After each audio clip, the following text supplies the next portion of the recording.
Woohoo! Woo. Thank you. Thank you. Thank you so much for having me. I'm so excited to be here. Too excited, I even got a haircut. Like you can totally tell, right? Yeah, seriously, getting a haircut for hijabi is such a torture. Yeah, that's why I'm getting married. So that at least I can show it to someone. Little that I know, it takes years and years of intensive trainings for husband to recognize this stuff. Yes, I'm looking at you, husbands. My name is Sakdiyah Ma'ruf. I was born and raised in religious conservative community in Indonesia, where pandemic lockdowns is basically my father doing his jobs. Basically. Yeah, I mean, living in a pandemic is almost the same like living in a religious conservative household. Stay at home. When you need to go outside, cover up. Yeah. That's the rule. I mean, you've had it for 2 years, I've had it for 17 years. Yes, you are looking at black belt in staying at home. Yes. In my community, if I can share with you a little bit, in my community, unfortunately, girls are getting married at such a young age, 16, 18, like even today. And it's not like they don't have access to education. I mean, they're very pretty. Some of them are rich. I'm neither pretty nor rich, so my father sent me to school.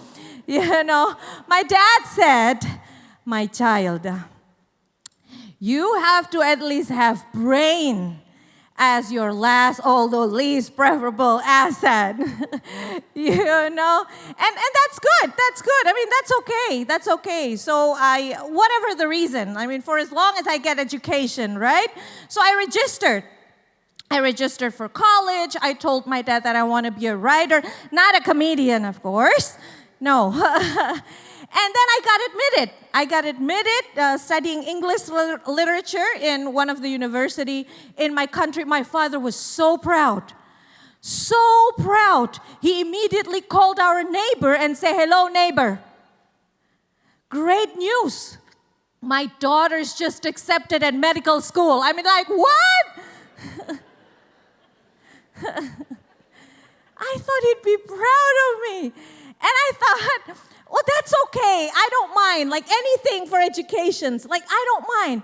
What scares me is that one day, one of our neighbors will give us a call for medical emergency. I thought you have a daughter who is a doctor, you know? And then can you help us? And I will say, oh, absolutely. Absolutely, I can help you. After all, laughter is the best medicine.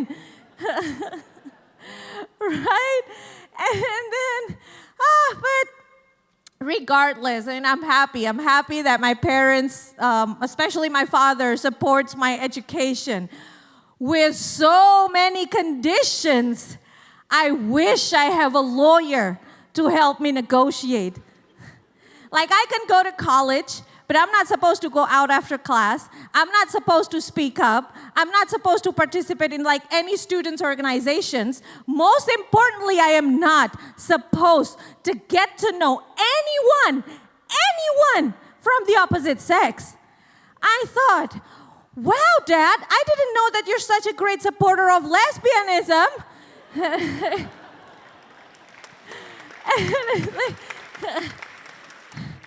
Yes. And then for the first time in college, though, and this is another experience, for the first time in college, back then, I noticed, and this is happening in several college campuses in Indonesia, I realized that for the very first time, there was a separation between men and women in like public forum seminars or lectures, right? And women are not supposed to sit at the front. Sometimes there are curtains, you know, between The women and the speaker, we are not supposed to see the speaker. We are not supposed to participate actively. We're not supposed to ask questions. I thought, what is this? The origin of podcasts? And I was shocked. I was shocked because I was born and raised in conservative community. And even in my community, there's no such thing as separation between men and women in public forums, seminars, or lectures. Women just don't go to public forums, seminars, or lectures. Like, they're not allowed to. And then I remember for the very first time, a man refused to speak to me just because I am a woman. Yeah, as if like a woman's body is such a sin and it has to be, I don't know, covered or like locked away somewhere. And I said, man, I am, at that time, man, I am your best bet for this information that you need. And he finally agreed to speak to me, looking down all the time. And I thought, dude, you're avoiding sin by staring at my breasts? What a strategy! Speaking about issues like this is not without risk. Yeah? I mean, you're all too familiar with like internet trolls and everything. One day a man said to me, I will be happy to see you being burned in hell. I thought, hold on. Be careful what you wish for. If you see me being burned in hell, there's only two alternatives. Either you are a devil guarding the hell, or you are in hell with me. Like, how about that? Let's just pray that no one is going to hell. Come on. And then, of course, this is all too familiar for women, for activists. You are such an embarrassment to Islam. I saw your video. I can see your bra under your dress. And I thought, you are such an embarrassment to Islam. How can you see a bra under these layers? What kind of technology or app that you use? Most importantly, what makes you take the time to do it? And like, wow. Oh, but you just said that you saw my video. Oh, thank you. Don't forget to like, subscribe, and comment. And I had the experience when I was on stage. I went down from stage. A woman pulled me aside and then dragged me into this room. It was just two of us. And then she began to like, are you really a Muslim? All of your comedies are anti-Islam. Comedians are all so blasphemous. Just layers and layers of hates and threats. I stood up. Oh yes, not going to let her get away. I stood up. I looked at her in the eye and I said, ma'am, please let me go. I have a baby waiting for me. Please let me go. I mean, if you don't believe that women can speak up, why you ask me all these questions? Go ask my husband. This is his number. Yeah? With fundamentalists, it's easy. Just play the husband card. Right, and I'm married, yeah? Speaking of husband, I'm married. I'm married with the man that I met in college. Sorry, Dad. And yeah, and it was a romantic story. We were separated for 12 years. Until, we see each other again at perfect time when I'm considered expired by my community. So yeah, we got married. He was 40 when we got married. I was 34. He is a feminist. I was desperate. Yeah. But hey, things are getting better by the day, yeah? I hope that you agree. I mean, this is the time to celebrate hope.